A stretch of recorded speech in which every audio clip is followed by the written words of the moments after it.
welcome back to my channel. Sass here. I'm here to do a review of 90 Day Fiancé Happily Ever After. Last night's episode was nothing much went on, y'all. Nothing much went on, but we have two participants that they introduced to us. We have Firestarter Paul. Y'all know Paul's background, honey. He liked to start fires. Awesome.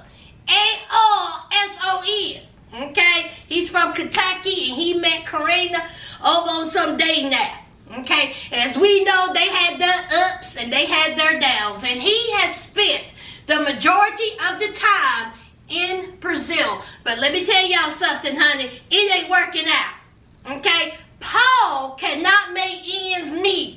It's hard over there in Brazil, okay? He cannot take care of his wife and his adorable child, Pierre, okay? He just can't do it. So, the only option that he has is to take his butt, his wife, and his child back over to the United States so he can get some form of employment.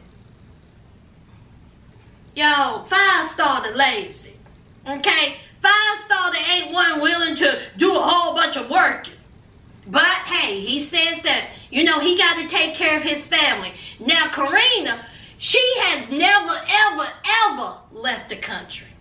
This is her first time, and, of course, she's upset by it. But Paul, Firestarter, is her husband, and whatever can make them have a better life for herself and her child, she will, you know, do, okay? Now, she has to say goodbye to her mother. And of course her mother, you know, is upset. Her mother is worried. Her mother said, listen, only thing they know how to do is fuss and fight. And now he gonna take my daughter over to the United States. I have no other choice but to worry. But she grown, so she's gonna have to do what she has to do. So that was a sweet moment and a sad moment. They both crying. They both said they gonna miss each other. Honey, Mama Karina know that Firestarter, honey, he ain't much for nothing. I don't really care for Firestarter, y'all. Firestarter, to be 30-something years old, he is so immature. He throw full-blown temper tantrums. I'm talking stomping at the ground and punching the air. Firestarter needs to grow up. Okay? He needs to grow up. Honey, even his mama said it. His mama tired of him. His mama was like, you need to get a job. We can't be taking care of you. You got a family now. You got a child. I can't be giving you no money. So anyway, so Firestarter, of course, he really haven't thought this through. Okay? He gonna get over there to the United States, but he gonna need a little bit of assistance. Who's his assistance? His mama. So he calls his mom and he was like, what up? Okay, now listen, I'll be home in a couple of days, but you know, I'm going to have Karina and Pierre, and we ain't got nowhere to stay. And so the mama said, well, you ain't staying here. Okay, first of all, the house is too small, and second of all, once you darken that doorway, you don't know how to leave. You know it, I know it, I know you know it, you know I know it, you ain't staying here, Firestarter. What if I was to fall asleep one night and you just get up in your head to set this house on fire? You're not staying here. Okay? Now, what I can do is put you up in the hotel for a couple of days. But you ain't staying here because I know and you know, I know, you know, you won't leave. And so the whole time when his mama is telling him this is Firestarter. What? He was like, oh well, see, he know that he's about nothing. He know that he is going to throw some type of temper tantrum once he gets back home. And what do we see in the preview? Child Karina done got the baby out the car seat and Paul, the Firestarter, having the fit. He was like, stop the car, she's doing something illegal. Stop the car. Holding up traffic. So, of course, Firestarter, he accepts, you know, the little 2-night stay at the Budget Inn, child. Firestarter is going to get on my nerves. Him and his immaturity. Let's move on. All right, let's talk about Sinjin and Tanya. As we know, Sinjin, he's from South Africa, and Tanya, child, they done got together. All right, and they done got married. And you know, Tanya had Sinjin up in that shed, child. Had the shed up in there with the rakes and the holes and the car parts and the junk and the rats and the snakes, honey, everything, the raccoons, the possums, all of that. He was up in that shed. She ain't even tried to clean it out. But anyway, lo and behold, it has been 5 months. And guess what, y'all?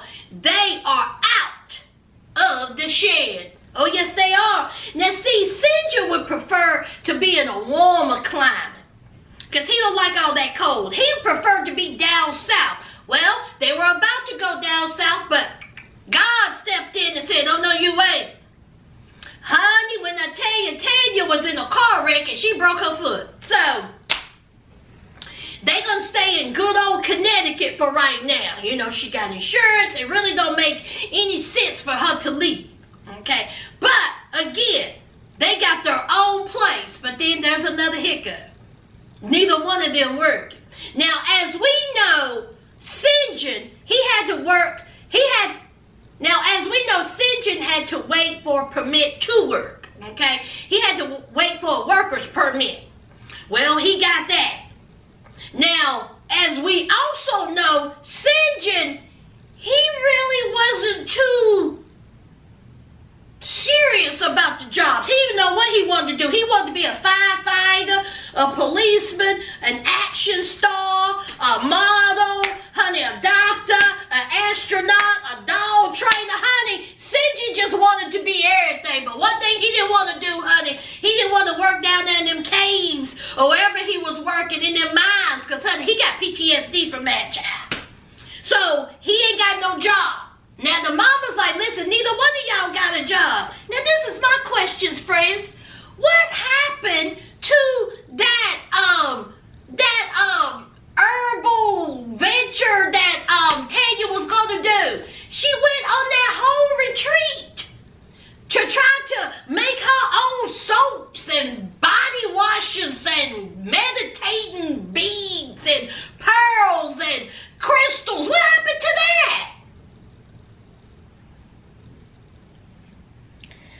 I guess we'll find out later, but right now she was bartending, but then she broke her foot and now she's not working. But hey, Sinjin can get a job as a bartender. Well, there's a little hiccup there. As Sinjin and Tanya went to go visit her sister, now the sister and Tanya, we know they done butt heads, honey. She basically told Sinjin to run. That's what she basically said. Okay. So, they're sitting there talking, and so, child, Tanya said, listen, Sinjin is working as a bartender, and I'm worried about this because, see, he likes to drink. Okay? He likes to drink. In fact, he likes to drink so much that he likes to drink till he is drunk, blacked out. Sinjin said, what's the problem? Sinjin said, listen, I was bartending all the time over there in South Africa. Okay? We had fun. So what if I had a couple of shots with the customers? So what if I busted a couple of ball stools? So what if I lost a cell phone, shoes, relationships, a whole motorcycle? I found them a couple of days later. Sinjin said, I don't have a liver. That's what Sinjin said. Sinjin said, I don't have a liver and I'm going to drink like I don't. Tanya said, you're going around here getting blacked out. You're drinking alcohol at 10 in the morning. I'm concerned. You drink too much. Red flag, red flag, red flag. Sinjin said, if you don't calm down and pump your brakes, you overreacted. You're so dramatic. So what if I have a couple of drinks at 10 a.m.? Okay? I ain't bothered nobody. I ain't bothered a soul. Leave me alone. I'm going to be fine. I'm going to get that bartending job. I'm going to be okay. I'm not going going to do the same things I did in South Africa. I'm not going to do them here in good old Connecticut. I'm going to behave myself. It's going to be all right. Me and my liver is going to be just fine. Listen, I don't know if Sinjin has a drinking problem or not, but it didn't seem to bother Tanya when she was over at that resort learning about those bees and the moons and the stars. She was over there drinking, having a good old time, child. She couldn't even take his phone calls. But now Sinjin, he a drunk, he's stumbling over and she worried. Girl, you might as well get over that. You better let that man have a job. And if it means him getting fired a couple of times, oh well. Let's move on. Child, let's knock out Larissa real quick. Less than 10 seconds. Larissa, she done showed up at some pole dancing class. Side note, I would love to take a pole dancing class. That just seemed like so much fun. But anyway, let's talk about Larissa. Larissa is up at this pole dancing class and she tried to convince us that she is a conservative. She's very conservative, y'all. Meanwhile, her butt cheeks are hanging out those itty-bitty shorts that she done got from the Baby Gap. Honey, she got on full-blown coochie cutters twirling around that pole. She says, hey, I ain't working. Maybe I can become a stripper. And while I'm a stripper, maybe I can become a lesbian because, honey, the men down here, they ain't really working out. I want a man. And so her friend said, listen here, okay, I might can help you with that. I have a friend of a friend of a friend of a friend of a friend of a friend, okay? I might can hook you up on a blind date. Here's Larissa. Larissa said, blind date, what's that? And she says, well, it's just someone that you ain't never met before, and y'all meet for the first time. Larissa said, listen here, I'm horny, okay? I don't care if the man is blind. I still go out with him. Larissa's a trap. So Larissa's having a good old time, getting hooked up on the blind date, butt cheeks hanging out, and twirling around on the pole. Now, let's go on over to Weebawa, a weebawa, a weebawa, a weebawa, a weebawa, a weebawa. Coty. Alright, Coty, he is in Chicago with Jess the mess, honey. Let me tell you something. Jess, I'm not going to say much about Jess right now, okay? I mean, she's with Colt. Something ain't right. So, her and Colt, they are there the next morning. They done had sex. Jess is still talking about why Colt has not mentioned her to Mama Colt. Jess is bothered by this. Jess says, I'm your girlfriend. I'm not one to be hid. You need to tell your mama about me. Now, I let it slide last night because I wanted the sex. I said, make that back bend. Throw the legs in the air and give it a little spin. She said, look, I will let it go right now. Because I wanted to sex. But it's a new day. Okay? It's morning time. I'm going to need for you to tell me. I'm going to need for you to promise me. I'm going to need for you to tell your mama about me because I'm your girlfriend. So, of course, Colt, he says, listen. My mama will learn about you when I tell her about you. You know, you Brazilian. She ain't really good with the Brazilian. I done told you my ex-wife was up in the house cutting the shine. I'm going to need to ease into telling mama. Okay? Don't worry about it. And so here comes Jess the Mess talking about, you promise? You promise you're going to tell your mama about me? And he was like, yes, I promise. So Weeble Wobble and Jess the Mess go out with her friends. Now, it started out real good. It was a whole bunch of, hey, how you doing? Air kisses, huggy hugs. And, honey, they start questioning Weeble Wobble. Honey, Coachy was like, listen, I don't know who these heifers are, but they gonna get off my neck. They all up here. They up here. Asking all these questions, being nosy. Honey, one of them friends I was down with. She was all up in it. She was like, what you do? Where you at? Where you from? What's up? Okay, what's up? So, of course, he says that he's from Vegas. He says that, you know, he's divorced and him and his ex-wife had problems. Okay? It was a little shaky, but no more. All right? They had problems and it was dealt with. So one of the friends was like, okay, so you have problems. You're not going to try to get our homegirl involved in any of these problems, right? I mean, she good. Y'all good? And so, of course, Wibble Wobble was like, ain't no problem, right? I mean, we getting along. Everything is going good, right? So here comes Jess the Mess talking about some girl that he's been talking to at the gym. Her name Vanessa. Jess says that Weeble Wobble has been talking to Vanessa. Vanessa calls him all the time, and she don't like it. And so the girl, the home girl of Jess the Mess, can talk about Jim. What you talking about? That boy ain't been in no gym. Yeah, honey, that friend said what gym he been at, because it don't look like it. Okay? It don't look like he ain't never seen the gym. The only time he went to a gym is to ask to use the bathroom, because I know he ain't working out. He done took off half of this bench. And you talking about he at a gym. Girl, if you don't go somewhere and sit down. That's what the friend said. I didn't say that. The friend said that. So she was talking. Of course, he didn't know what she was saying. But one thing he heard correctly was Vanessa. And he was like, Vanessa? He was like, what are you talking about, Vanessa? And she was like, well, I'm just telling them how you been talking, how Vanessa calls you all the time. And so he was like, man, I done told you she's my friend. Honestly, I met Vanessa at the gym. We clicked and we are just friends. Okay, that's it. I have told her this. Okay, but, you know, I told her that I quit talking to Vanessa, and that was a white lie. I haven't stopped talking to Vanessa. I'm still talking to Vanessa. But just to make things, you know, easy, she won't stay upset with me, I lied and told her that I quit talking to Vanessa.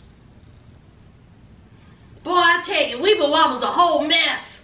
A whole mess. So then they start talking. The friends are like, listen, I don't know too much about this coat. Okay? He got problems with his ex. He talking to some girl at the gym. He's saying that he going to a gym. Okay, lies on top of lies. Okay, we gotta look out for our home girl. We don't like him. We don't trust him. We don't like his coat with the A cup. We don't like him. So then they start talking about how when they leave there, they're gonna go dancing. Coach said, oh no, I ain't. My back hurt. It took me 15 minutes just to walk from the Uber to here. My back hurt, my feet hurt, my legs done swelled up. I probably done got gout. I can't be going dancing and break a hip. Yeah. So the friends are like, what's going on with this old man? You old? We going dancing. We want to live it up. And you talk about going back to the hotel and having sex. So here is Weeble Wobble and the homegirls try to pressure Jess the Mess into doing what they want to do. Colt is saying, look at me, look at me. We leaving, right? We leaving. And so the homegirls was like, no, we going dancing. You better tell him. You better tell him we're about to, you know, get out bump, bump, bump. What are you talking about, girl? This is Chicago. So then here's Jess. Stop it. Oh my God. Oh my God. Oh my God. Y'all are stressing me out. Oh my God. So here comes Jess with the mess, honey. Jess says that she's going to go with Colt. Okay? Because Colt is there visiting her. And, you know, she can see her homegirls anytime. All right? So she's going to take this old man boring, honey. She called him boring. But before that, honey, here comes Colt. Colt come talking about y'all all up in my business. Won't you tell me about Jess? What about her past? And honey, the same homegirl who's questioning his gym activities come talk about, don't you worry about our homegirl. She good. She a good girl. You're lucky to have her. She ain't got no kids. She ain't got no drama. You keep your mouth shut. You need to worry about you and your past and your ex. We don't like you, Coachy. Honey, they was getting into that butt with Colt. So anyway, Colt and Jess with the mess end up in the Uber. And Colt is trying to explain to her why her friends was being so defensive. And, you know, she was like, man, I'm not even trying to hear you. I picked you, right? All right? I could have went out and danced, but I chose you. Now, you boring. And you getting on my nerves. So then he starts talking about how relationship works. He's trying to tell Jess the mess how a relationship should be healthy and how a relationship should be handled. Honey, Larissa went upside your head 3 times. And you couldn't even handle your wife and your mother. And you trying to tell Jess the mess about how a relationship works. Honey, if you don't fall out that Uber coat, he gets on my nerves. Him and his tits. Did y'all see his titties? I just wanted to give him a bra. I was like, if y'all don't stop somewhere at Walmart and give his boy an A-cut.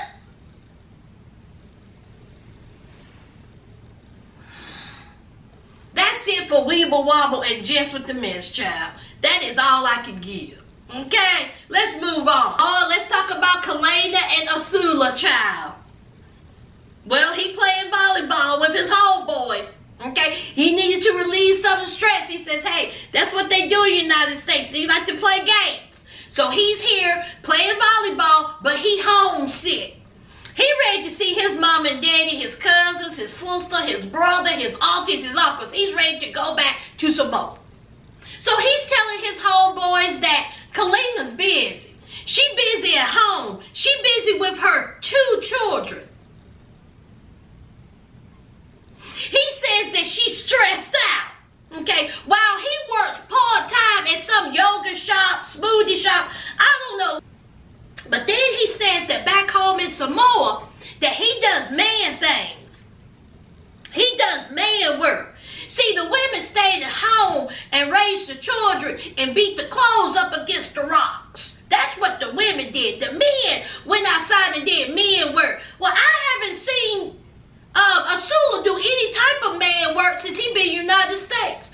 Why didn't he bring those skills from Samoa to the United States since he talk about man work? Playing volleyball is a man's job. Eating an apple is a man's job. While Papa Lolo laid your tail out, is that a man's job? Oh, okay, I see. So he wants to get back home. So he tells Kalena, listen, let's have a romantic dinner. Let's have date night. So he shows up with a box of chocolates and some flowers that he done stopped off at the local Kroger. That's what he did, okay? Side note, Kalena's dress, adorable. Cute. I loved that dress, and she looked good in it. So anyway, so she was like, oh, I'm so excited. You know, we're going to go have a romantic, you know, date. And we just needed to get out. So, honey, he pulls up. And she said,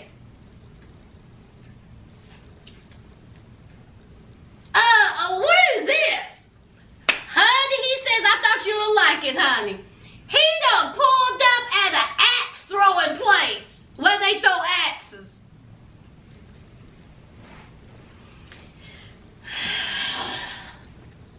She said, this is the romantic outing. I was expecting dinner or a movie, throwing axes. And he was like, well, I thought she would like it. 40% excited, 70% not so much. Asula, bye. So anyway, they go inside and they start throwing axes. Now listen, I'm down for anything. Me, myself, I wouldn't mind throwing some axes. I wouldn't want to do it on no romantic. You taking me out to eat. Okay? Now, we going to throw axes like on a Wednesday. But for a romantic night, and you see me in this dress? Oh, no. No. But for like a Wednesday, sure. But on date night, no, absolutely not. So anyway, they throwing axes. And he tells her, I'm homesick. She I miss everybody in my family. Anything that can get me from doing any type of work, I need to go back to Samoa. Okay? And we going. And so, of course, Kalena was like, listen, we got this small child. That's going to cost about $3,000. This just for airfare. We ain't got no money to be flying all over the place. He was like, oh, no, it's all good. We got it. I mean, I ain't got it. You got it. But we got it. Okay? We got a little bit in this bank account. And she's like, listen, we can't be using all this money. When we return home, we're going to need some money. We still got to pay bills. Okay? We staying with my parents, but we still got to pay bills. We can't be going up nowhere. What are you talking about, Willis? He was like, don't you worry about it. Okay? She said, where we going to stay? He come talking about a hotel or a resort. A resort? I said, Lord, this boy 24. Kalena, this is what you married, honey. A 24-year-old. So anyway, they're going back and forth, hand in hand. And so Kalena, of course, she bent. And of course, they're going to go over to Samoa. She says that the parents, she says that the only time his family calls is when they want something. And 9 times out of 10, it's money. And they get upset when she don't send them the amount that they want. Excuse me? Child, I would have it. You ain't getting nothing. You're not getting any of my money. I don't understand these families. What is going on here? And then she gonna talk about that they asked for a cow and... Excuse me? So, of course, here is Azula talking about, well, you know, we're going to need some type of money. Not a lot, but we're going to need some type of money. Is he trying to say to give to his family? Absolutely not. Absolutely not. Yeah, I tell you, these women and men are good ones. There is no way my hard-earned money, and you think I'm going to be giving a whole bunch of money to your family? See, you out here playing volleyball and working at some smoothie shop. Send them your money. Anyway, y'all, I guess they're on their way to Samoa. All right, let's talk about Angela. Angela, as we know, she said she had her period. Her timeline was a little off now. She told Michael that she had had her period in 2 years. Now, she went to go see a gynecologist, and she told the gynecologist that she had her period.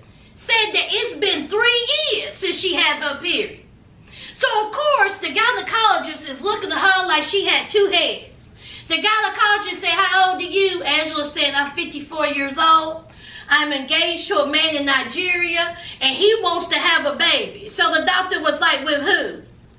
You mean you? You gonna carry the baby? So Angela said, listen, I had a period, and I want to know, can I tote a baby? The doctor said, how old are you again? 75, 85, 96, how old are you?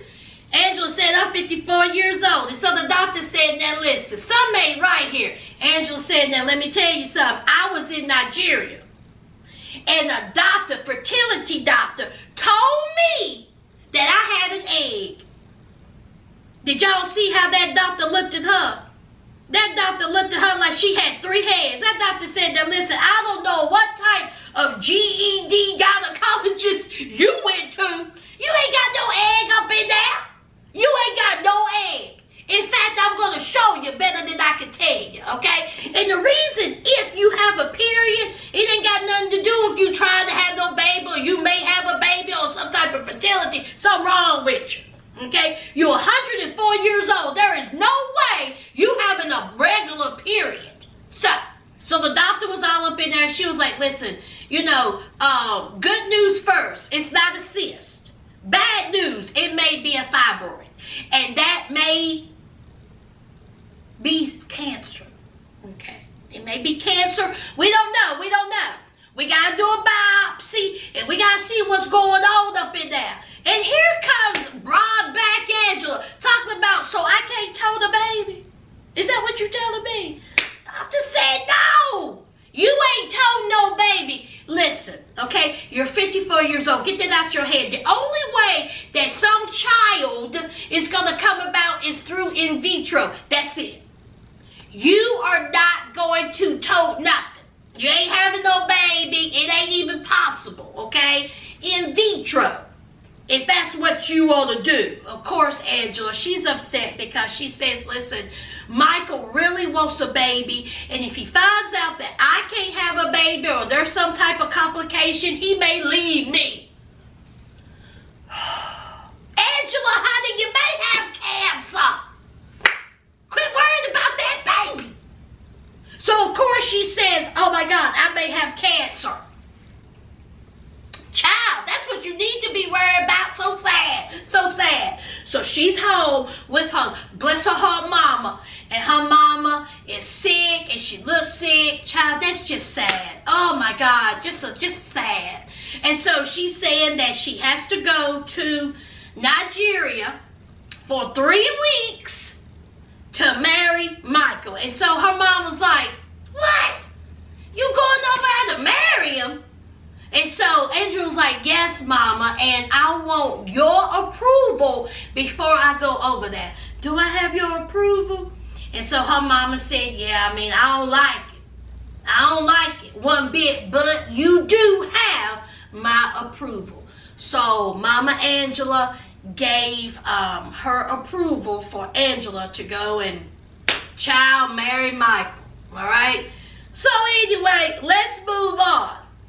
Last and least, we got Andre and we got Elizabeth. Child, honey, I'm telling you, Andre is going to drive me crazy. But I don't know who's worse, Andre or Elizabeth's stupid self. So, of course, Andre, he wants to get married in Moldova, okay? And he done dropped this bombshell on the family, Elizabeth's family, saying, listen, y'all got a month to get yourselves together. So as y'all remember on the ride home, he tells Elizabeth that she needs to ask her father to pay for the wedding. All right. So it's the next day. She upset. He don't have a care in the world because he knows that Elizabeth is going to ask the father for money. Because see, he ain't man enough to do it. So let's get the daughter up in there and make a fool out of herself and do it. All right. So Elizabeth was like, I'm still upset with you. Okay. You dropped this bombshell on my family and we didn't even have a chance to talk about it. And so here's Andre. It don't matter. It don't matter. Okay. We're getting married in Moldova. And if your family's there, then oh well. If they come, they come. If they don't, they don't. And so Elizabeth said, it seems like to me that the reason why you said this because you know that my family will not be able to make it. And so he was like, well, that's not true. I didn't do that. He said, I didn't say that so your family can't come. But if your family can't come, oh, well, I ain't really too worried. I'm over there to see my family. Okay, we get married in front of my family. I really don't really care about your family right now. The only thing they do is bitch anyway. So here comes Elizabeth. Elizabeth said, no, that's not true, and I would like for my family to be there. And so Andre said, this is what you do, okay? Go ask your daddy for the money. I'm tired of your mouth. That's what you do. Go ask your daddy for the money. So before she goes over there like a fool and asks her daddy for the money, she goes and meets up with her sister and her sister-in-laws. Y'all, did y'all see them breastfeeding? Honey, them kids was hungry, wasn't it? I was like, well, how long did the kids eat? Honey, they was breastfeeding for about an hour. I was like, good God almighty. But anyway, so of course, they are talking about this trip to Moldova. Long story short, the sister-in-law said, we ain't going. I'm going to tell you right now, we ain't going. There is no way I am taking this child over there.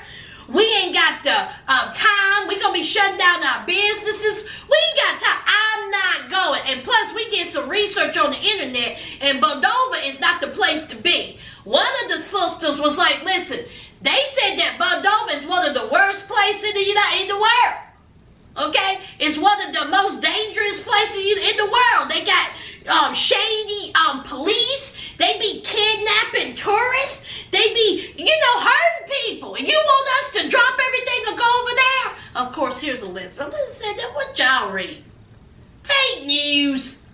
It is nothing wrong with Moldova. Okay, y'all gonna be safe. Y'all gonna be fine.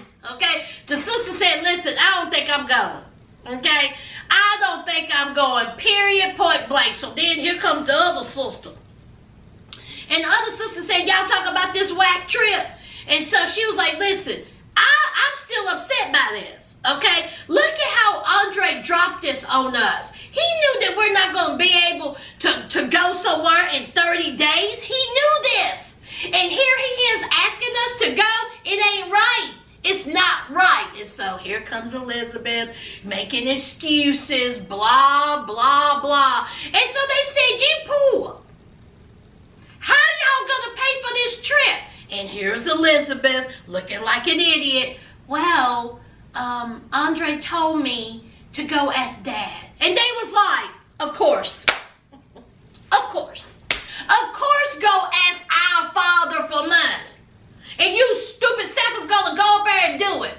So what does Elizabeth do? She goes over there and she asks her dad for the money. Now see, at first, it was all good, okay? The dad was like, listen, all right, how y'all going to pay for this? How y'all going to pay for this trip to Moldova? And why is it that he dropped it on us in such a little amount of time? Here's Elizabeth. Well, he told me to come over here and ask you for the money. The dad said I knew it. He said I knew it. He said I knew that you was going to ask me for that money. But see, your husband don't have no spine. See, he a coward. He ain't man enough to ask me himself. He sends his wife, my daughter, over to ask me for the money. And you do it. You do it. Instead of you telling him, no, you go ask my father, man-to-man conversation.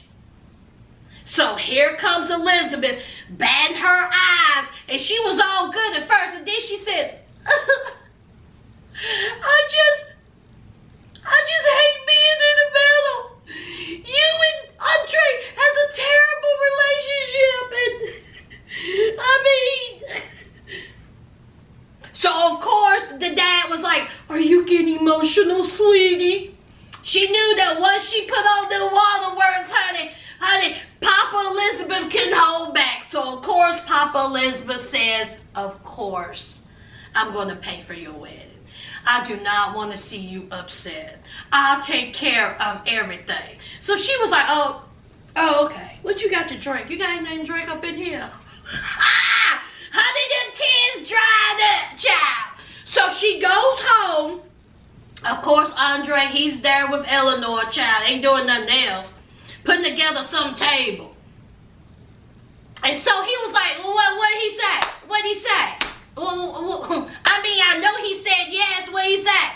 So here's Elizabeth. I need a drink before I tell you. So, of course, Elizabeth tells Andre, yes. He said yes. Instead of Andre getting on the phone and saying thank you to his father-in-law, he says, how much? She said, are you serious? I just asked my dad for money for our wedding, and you talking about how much? How about you pick up the phone and say thank you? No, Elizabeth. How about you tell your no good, sorry, lazy husband he ain't paying for nothing? Okay? We're not going. But see, you won't do that.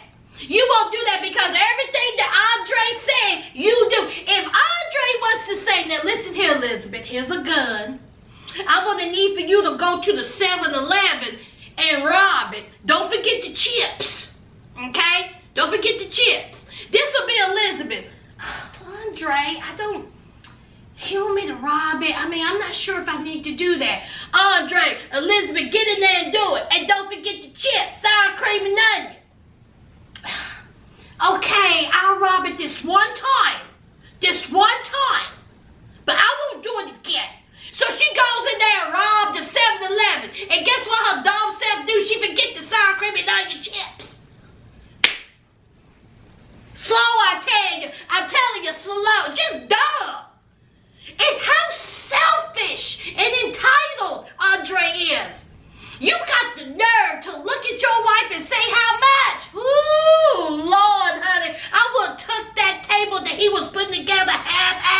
and I would have busted him upside his face. I'm seeing right now. Andre, oh, it's gonna be it for me. He gonna do me in, y'all. Andre may do me in. He may do me in. Him and Broadback, they gonna do me in. 5-star, they too far away. But anyway, so he come talking about you want a fancy wedding, you want an extravagant wedding, it's gonna cost $15,000 to $40,000 that her father's gonna pay for. $15,000 to $40,000 in Moldova. Honey, he was happy, wasn't he? Did y'all see the smile on his face, honey? I was like, Lord, have mercy. Anyway, guys, that's it. That is it for 90 Day Fiancé, Happily Ever After. Y'all know the routine. Don't forget to hit that like, comment, and subscribe. And until next time, friends, bye.